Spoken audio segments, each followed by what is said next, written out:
Hey, Top Airlines Math Industry, and we are going to take a look at long division, but with rationals. So, when we think about, hey, Top Airlines Math Industry, and we are going to take a look at long division rationals. So in the past, we've been learning how to multiply and divide the rationals. But how do we use long division? Well, when you think about long division, it might bring back memories and nostalgia when you see these kind of problems.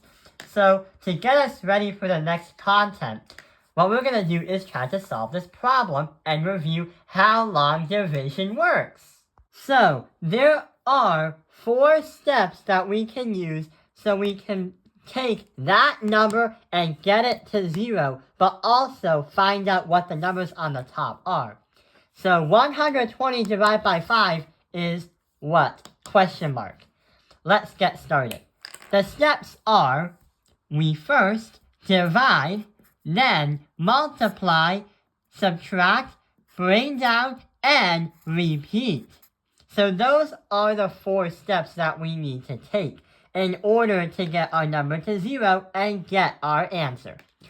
So we're going to highlight the 5 we're going to highlight the 5 in blue because that is what we're trying to divide with. 5 does not go into 1 because it's 0, so therefore we say 0. But 5 does go into 12 2 times. 2 times 10, 5 times 2 is 10. So that's our multiplying. 12 minus 10 is 2.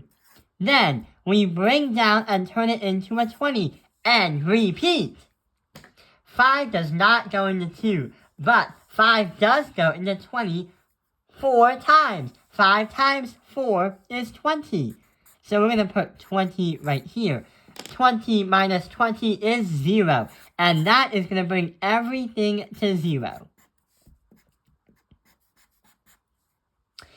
So our final answer is 24. 120 divided by 5 equals 24. And that is how we remember how to do it in middle school. But the problem is, sometimes when we think about long division, they could take a lot longer. And yeah, I literally mean a lot longer. So this problem also has long division. But the first thing you might be saying is, wait, how am I supposed to have this divided by that? How am I supposed to do all those steps and get to my answer? And what is the answer supposed to look like? Don't panic. So when you're on your math test or when you're on your math assignment, it's going to show like this. But when you do long division, it's going to show like that. Another question you might be thinking is, why can't I use synthetic division?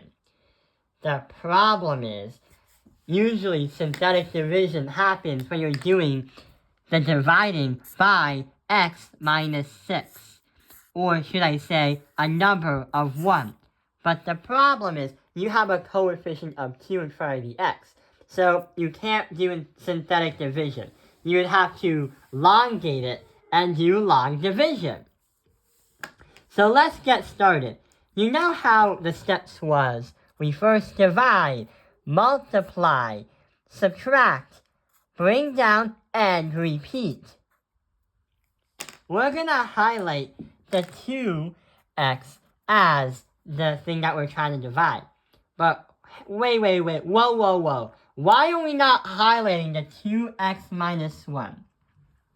Well, the problem is, if we were to do 2x minus 1, then the math wouldn't make sense and everything wouldn't line up. Because you can't say 6x to the power of 3 subtract by 9. You can't do that mentally, or if you try to do that on a calculator, it would be very, very confused because it doesn't know what you're trying to equal it to. And number 2, we have no clue what x is because we're not trying to solve the problem like the last one. We're just trying to find if this is a factor of that or not. The aim of the game is to bring all this stuff down to 0. just like we drained all that math down to 0 in the last problem. So, let's get started. So, here is what we are going to do. 2x. How many times does 2x go into 6x to the power of 3? Well, what we can definitely say is if we have that and find something that multiplies to get to that, we are going to say 3x squared.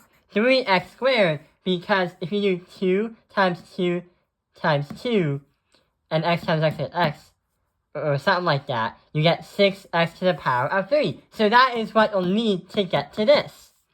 So we are going to have negative 6x to the power of 3. Then we have to add that by 3x squared. But wait, why is it negative 6x to the power of 3 and 3x squared? Well, we know that we have this, and it's going to bring us to that. But if I were to multiply the entire equation by the thing right here, the divisor, we would get 3x squared. So the first step, you use just the coefficient and the variable. When you find that by trying to get it to this, you are going to write it down here. But the second step allows you to use the entire equation into here. And then find out what the next part is. This can be a little confusing because there's a lot of steps. But the thing is, if you practice it a lot, then you'll know how to do it. And when I have a advice where when you solve the problem or when you do this kind of math, don't pause because it's really hard to know back where you left off. It's like saying you AFK on a Roblox game, but you don't know where you left off, which you can't really do, because if you try to, you might skip a few steps or miss a few steps, and then you get the answer incorrect, or the problem incorrect. So once you start, I suggest try to finish it before you do anything else. So we draw the line and subtract. 6x to the power of 3 minus 6x to the power of 3 is going to be 0. Then we have to do negative 19x squared plus 3x squared. That's going to transform into 16x squared. And since we have nothing down here, because we never used this, all this stuff right here are fragments. Anything that we didn't use is going to be brought down here. And it's going to add up to here. Any fragment that's not used will be brought down to the next section. Just like if you have a gear and a gear, but you have parts of a gear, those parts of the gear will be brought down here because they don't fully make a gear. See, this is only part to something, and this is also part to something. So, let's go back to the problem. Wait. Let's proceed to the next step. So we have a 2x and a negative 16x squared. What can I use with 2x to bring me to negative 16x squared? Ooh! Why can't we say negative 8? Because a negative 8x is going to bring me to negative 16x squared. Ha ha! So, we now have negative 8x times 2x is going to bring me to 16x squared. So we're going to write a 16x squared right here. And we're going to color code that in blue. But when we do negative 8x times negative 1, it's going to bring me to a positive 8x. But here is what happens. Every action you take when subtracting, the operations will flip. So since we have a negative here, we add. And since we have an addition here, we subtract. So we have 16x squared minus 8x. This and that will just become 0. And 16x minus 8x is going to bring us to 8x. So we have 8x, then bring down and minus 4 and repeat. 2x and 8x. What will give me 2x? What can I use with 2x to bring me to 8x? Ooh, how about if I add by 4? 4 times 2x is going to bring me to 8x. So we're going to write 8x right here. And we have the 4 times the negative 1. So the 4 times the negative 1 is going to be a negative 4. But remember what we said earlier, every time you use the subtraction symbol, and every time you make the action of subtracting, you are going to flip the signs to the opposite. So we have a positive, turn it into a negative, and turn this negative into a positive. So 8x minus 8x is 0. And negative 4 plus 4 is 0. So here's what happens. We drained everything down to 0, meaning that this is a perfect factor of that.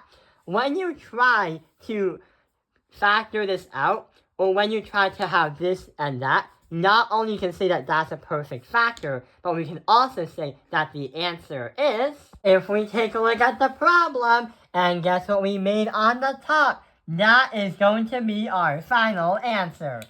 So we have 3x squared minus 8x plus 4. Yeah! And that is how we use long division with rationals. I hope this video has helped you understand long division with rationals.